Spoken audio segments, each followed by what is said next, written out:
ঐতিহ্যবাহী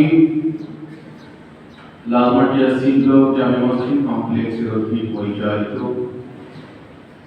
হাফিজিয়া মাদ্রাসা ও এতিমখানার বার্ষিক পরীক্ষা 2025-এর ফলাফল প্রকাশ অনুষ্ঠান শুরু হতে যাচ্ছে। আজকে আমাদের এই প্রোগ্রামে